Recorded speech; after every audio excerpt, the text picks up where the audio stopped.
Hey guys, so today I'm working on filling up some raised beds. We still have plenty to do, so I've been working on that. We planted some more strawberries, and also I'm finishing up filling up this bed with some beautiful soil. So here, this is what we use mainly is the peat moss. We get this from Lowe's. You can get it from Home Depot. It is organic, which we like, OMRI listed. And here's a hole there, but I can show you. Peat moss essentially is just a very fine medium.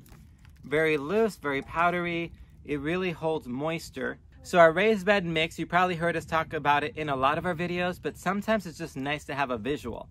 So we mix 50% peat moss, 50% organic compost, which we had a bulk compost company come and drop off a lot. So the middle of our garden is a giant compost pile. If you didn't see the video where Dr. Holly's dad brought in his tractor and he actually brought the pile in here. It was awesome. Feel free to check that out. But we have put a good dent in that pile. We've used about 3/4 of that compost pile so far. So we're getting close to the end here. But essentially I mix 50% of this, 50% of that compost. But the one tricky thing is that this is very dry and powdery. The compost is wet and kind of clumpy. So the question is, how do we mix it into a fine mixture? Sometimes it's just easier to see it than it is to just talk about it. So let's finish filling up this bed and then I'll talk about it at the end to show you a little bit about it. Oh, and before we start filling them, let me grab my tools.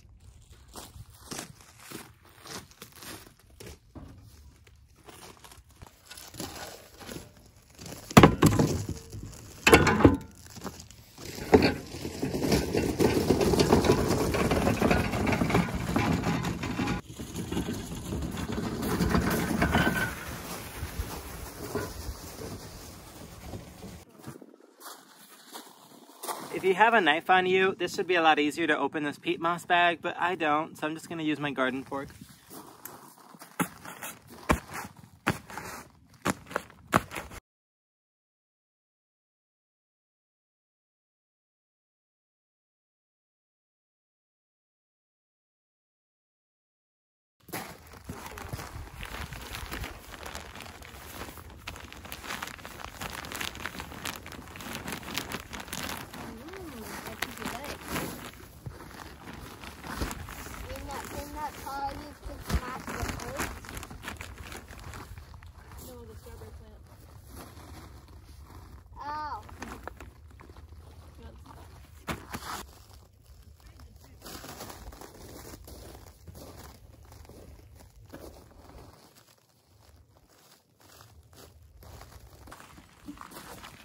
All right, guys, so now I got the peat moss here.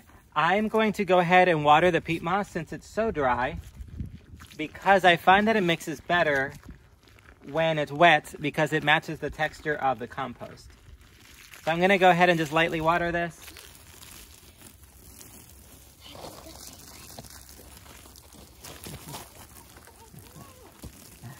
Sorry, Jeff.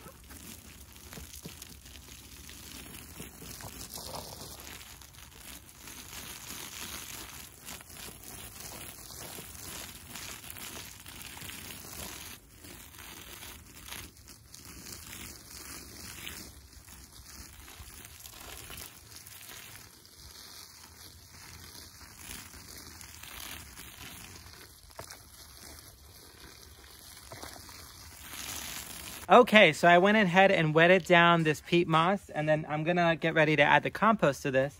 But before I do that, I wanted to tell you about the size of this raised bed. I forgot to mention this bed is 5 feet by 5 feet, but I did forget to mention it's 24 inches or 2 feet tall.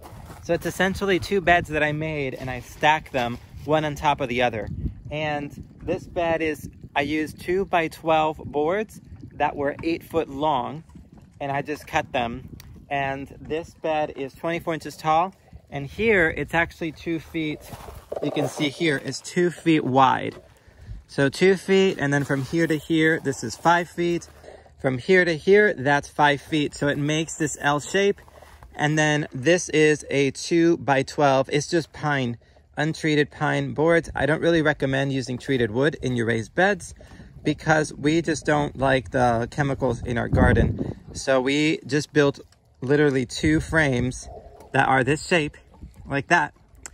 And then we stacked one on top of the other, and I added support boards here, here, and here, pretty much every corner. You can't really see them right now, they're all covered. But then I just used, they were 2x4s that I attached here and then drilled them into the wood. Let me show you better. These beds aren't full. You can see what the support pieces look like. So it's just a 2x4. We left it in there and we also burned it. But this 2x4 is screwed into these boards here, and that helps hold these two boards. So this bed is about 5 feet by 5 feet. We have 4 of these beds. They're in an L shape and they're in the middle of the garden. And I'll try to show you that. Everything is covered now because we're gonna have a frost tonight. / the garden's kind of looking like a construction zone because we're still building some beds. We're still building the fence and finishing that up. And also we have the giant compost pile here that we're working from to fill up the beds. So once we can get all that done, then we can start cleaning up the garden again, making it look nice. I mean, it looks great, but it'll look even nicer once all that is said and done. So anyway, I'm gonna go ahead and get the compost and put that in here and start mixing this up.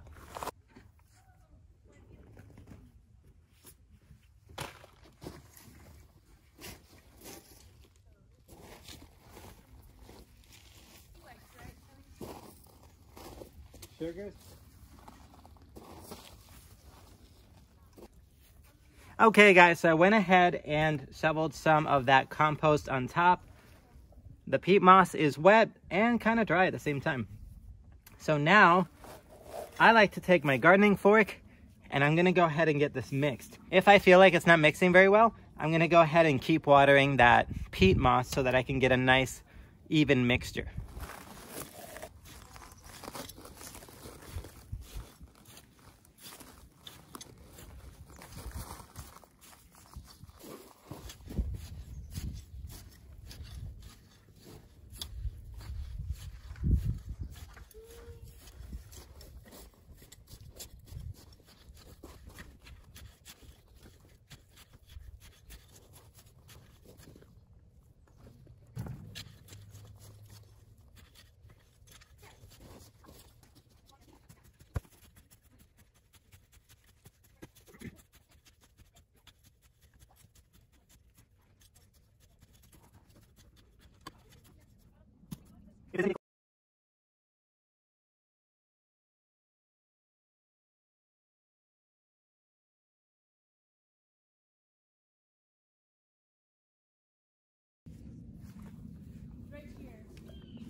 Sure.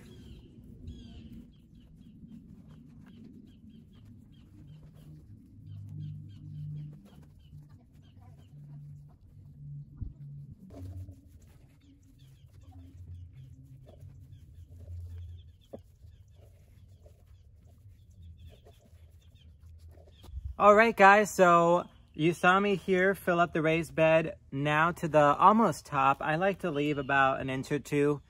I don't really fill them to the top because when you water them, you want to have enough room that the water can still stay inside the bed and not flow out. Plus, you're going to plant plants sometimes, especially transplants. So it's going to take up space in your soil.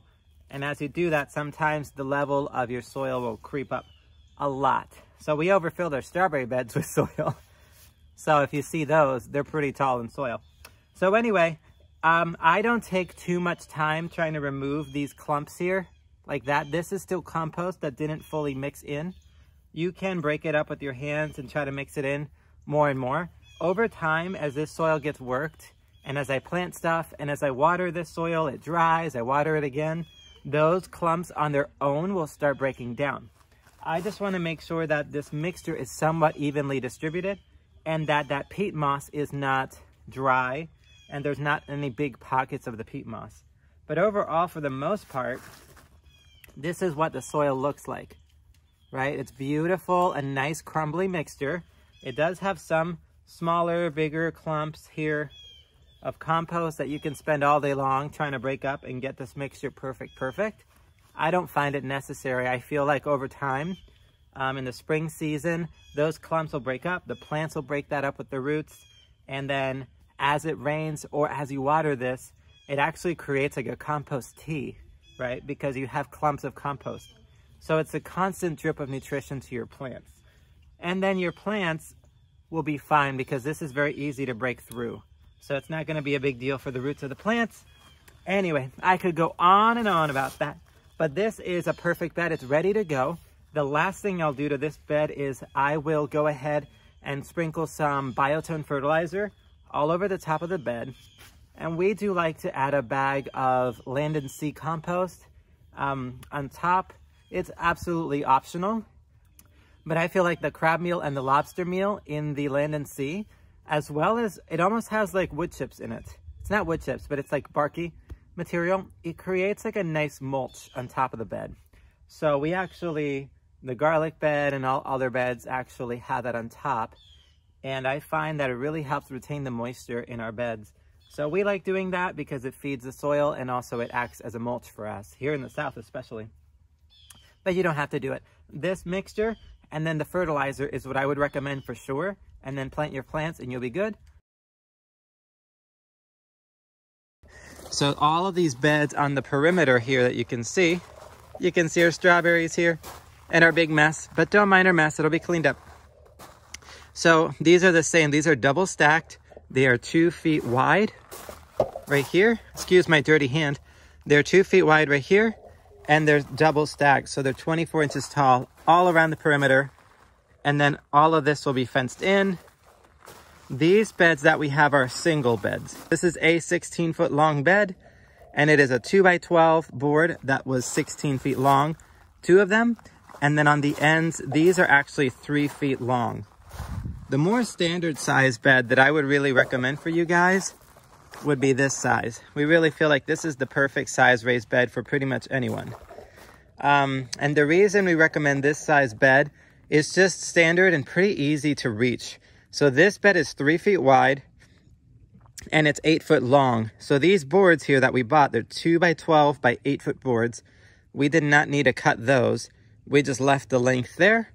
And then the only thing you need to cut are these boards here at 3 feet. Now, the only bummer about that is that when you buy a 2x12 board, then you can get it usually at 8 foot lengths. What that means is that then you would have 2 feet of just scrap or waste, if you will. So what you can do is find if your local Home Depot or Lowe's has a 2x12 board that's 6 feet long, which is hard to find, but if you can, then you just cut this in half and you have a 3 foot board and a 3 foot board and you don't have any waste. So the other thing you can do is you can get 2x12 foot boards that are 12 feet long. That way you can cut them in 3 foot increments and you won't have a 2 foot waste. So that's what we did, and we're able to not have any waste. But this, in my opinion, is the perfect size raised bed. You can stand here, you can work on the other side. The 4 foot wide ones, in my opinion, seem a little too wide. And then here, the pathways that we have, they're about 3.5 feet wide. We made these pathways here. You can see all this dirt and spillage that is happening here. We're gonna add a little more gravel because I'm out of gravel. We need to add more here and here. But that's why all this is messy looking like that. But soon all of this will be covered. But I'm not gonna cover it until we finish with this compost pile because otherwise we will continue to have a mess. But here also we have a 3 foot walkway. This one's probably about 3.5 or so. But we made it so that we can get the cart in between these pathways. Hi, chap. And then we've been collecting twigs or like branches like this. And about half of these beds are filled with the branches that we have cut from all of our woods down there. So the larger beds are half branches and then they're the same mixture that we did for everything else. All right, guys, so I forgot to mention one part. The way these beds are built, I essentially just put in 3 screws right here on the end. These screws are outside exterior decking screws that are 3 inches long. So you can see here, 1, 2, 3 screws. On the other side, that's all we did. 1, 2, 3 screws. So I just used 3 screws on either side. You can absolutely put in the corner another piece of 2x4 here and cut it. Screw the screws into that 2x4 as well. So anyway, I hope that's helpful. Let me know if you guys have any questions in the comments below. We'll see you in the next video. Bye.